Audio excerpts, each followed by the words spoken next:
ever forget how many women are involved in hands-on care with a science background. And I think that had I known about other opportunities and believed in myself enough to go into other opportunities, I would have, and I look forward to the next generation. And while Europe was blundering through the Middle Ages, the Dark Ages, that knowledge was kept in Muslim countries, right? We would not know about Archimedes if it were not, you know, we in Europe, I'm speaking, right? If it weren't for the Muslim countries who saved that knowledge and brought it to us, and that's the foundation that has come down to us as modern science. Good morning, y'all. My name's Travis, and I'm here with the March for Science in Cleveland, just to help, you know, pretty much encourage young black people, young people as a whole, to get into the sciences, science, technology, engineering, math. I'm an electrical engineer myself, and the reason why we need to be here, the reason why we need to get into these fields is because this is the way we can change the world. I mean, every development, everything you're enjoying, including this recording right now, was made by science. That's why we're here. All the things we love, everything we can build, get into this. We need to be here. So personally, I think that just culturally we need to be more invested in science, especially, you know, black women. There's not enough of us in STEM.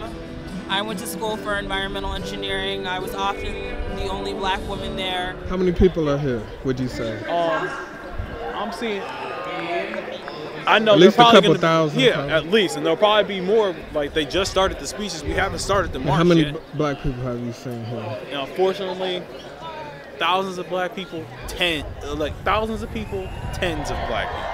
Okay. We gotta be here. We need more of us. Can you hear? Now, how many people would you say came here today? I would say, if you look around here, I would say about definitely over 2,000 people. How many black people did you see? Unfortunately, I would say myself and this one of the speakers, yourself, and probably like, I don't know, 20-something, 30-something. Out of thousands, about a good 20? Yeah, good 30? At best, at best. So why do you think we don't see the value in science research as the African American? As African American, we don't see the value of science research because we look at science as a white liberal issue. We don't look at it as an issue that's pertinent to our communities, which is why when our kids graduate from high school, when they graduate from college, they're not prepared for the jobs of the future. Not only jobs of the future, jobs right now. Because we live in a globalized society.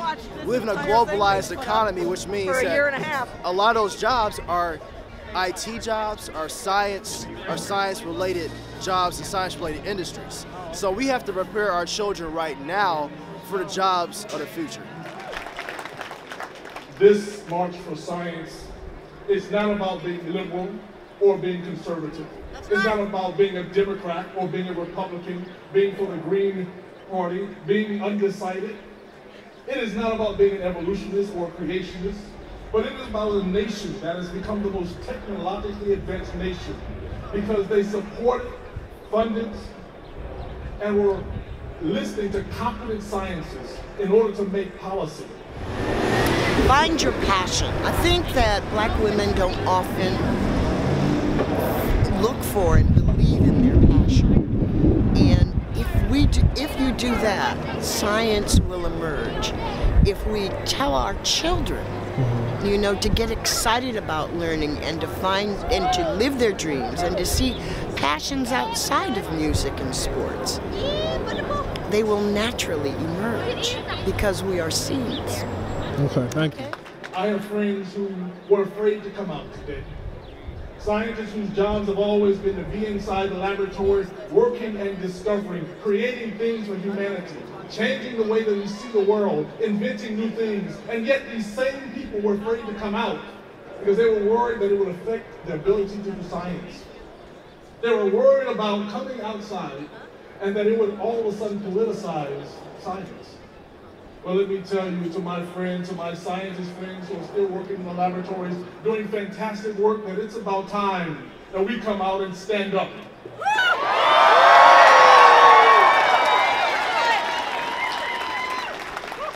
Downtown Cleveland, we need every everybody, including both parties.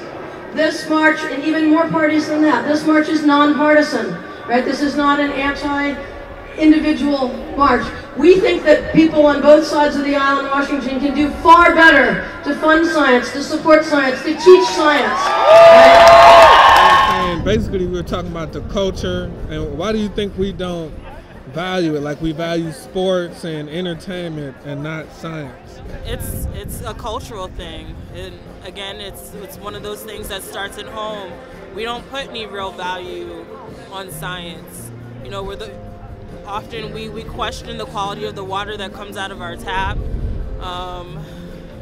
We question doctors, and so there's that historical perspective too when it comes to science, where it's just not very trustworthy, and we need to change that narrative. You asked the question, how is it that a young man who worked in a cotton field for 2 years in Alabama, who was the son of a janitor slash minister, all of a sudden shows up and becomes a professor at Case Western Reserve University?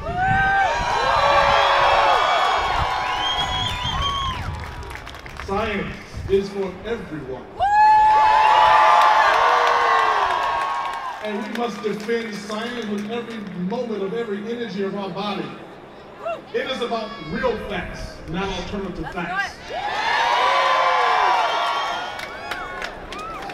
We stand up for a country that has lost its way because of an administration that believes that science is a hoax and that truth does not matter.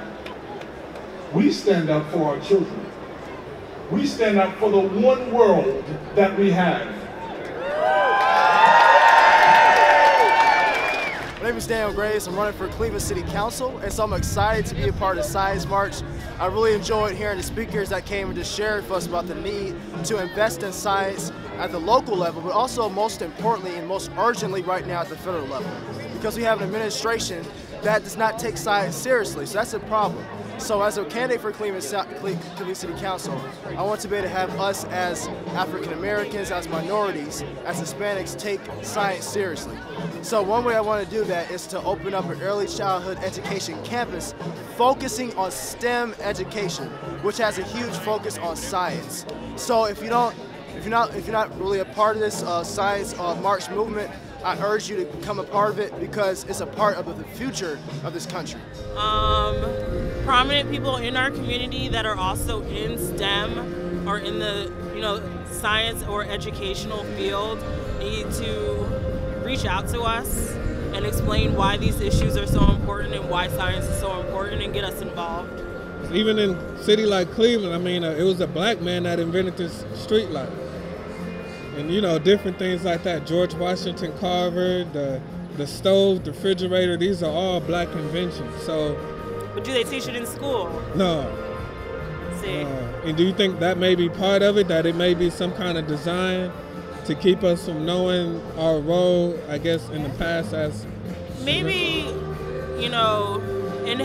historically speaking, yes. I think we need to do a much better job of diversifying what we teach. There's nobody here. I don't even know why they still have that. Did they just turn it up? It seemed like it. Okay.